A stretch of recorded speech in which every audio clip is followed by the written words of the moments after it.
It's cheap, it's Chinese, it's a lot of people's first proper microphone. It is, of course, the RODE NT1-A.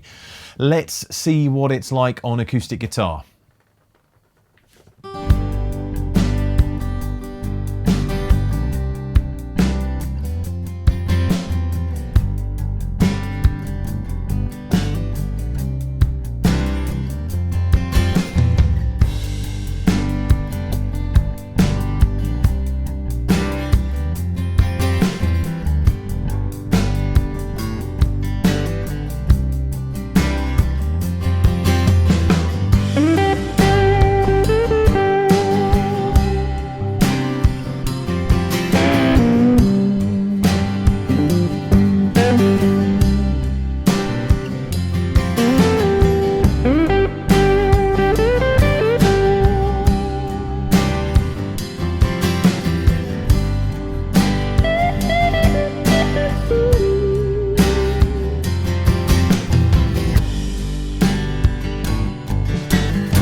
Sounds okay, but there are a couple of things to mention.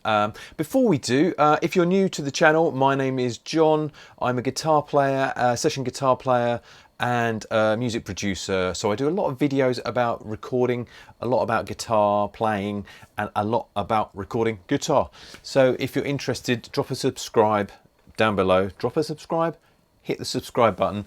And it'd be lovely to have you part of this little journey of making some videos and sharing some knowledge about recording.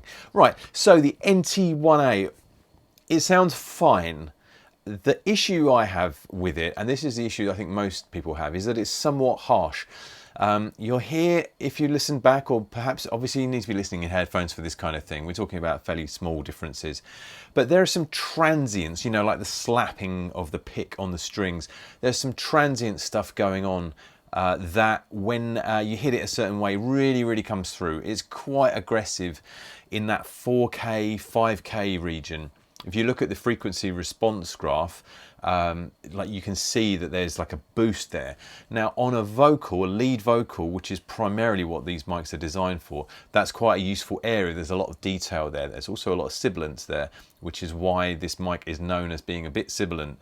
But it's also where detail lives.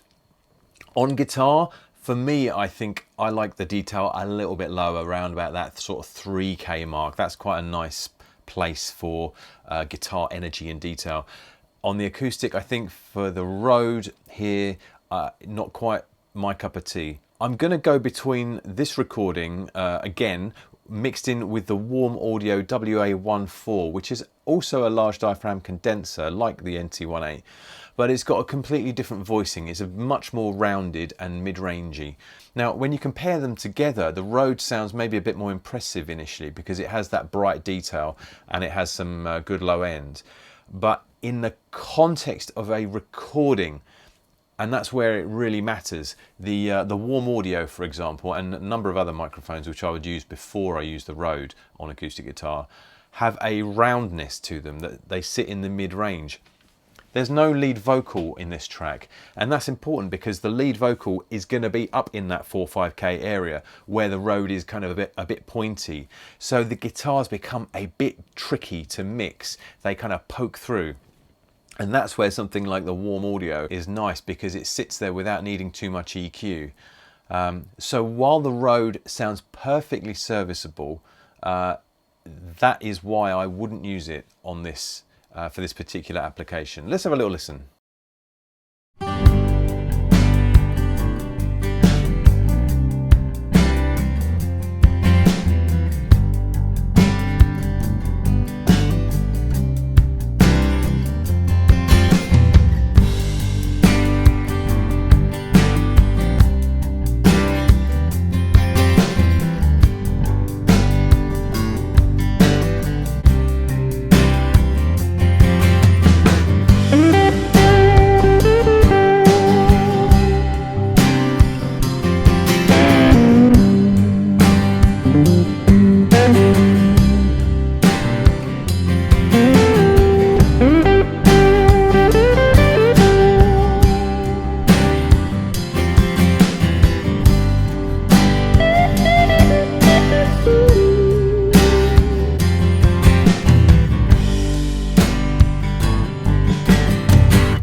Yeah, so you can hear the warm audio there. It's a little bit less immediately impressive, but trust me, when it comes to mixing it and getting the guitar to sit where you need it, in with all the other instruments, not getting in the way of the snare, not getting in the way of the lead vocal, the Rode is a little problematic. Now you can, of course, put a little cut in that 4K area. You can dial that EQ down in the top end a bit, but it doesn't quite do the same thing.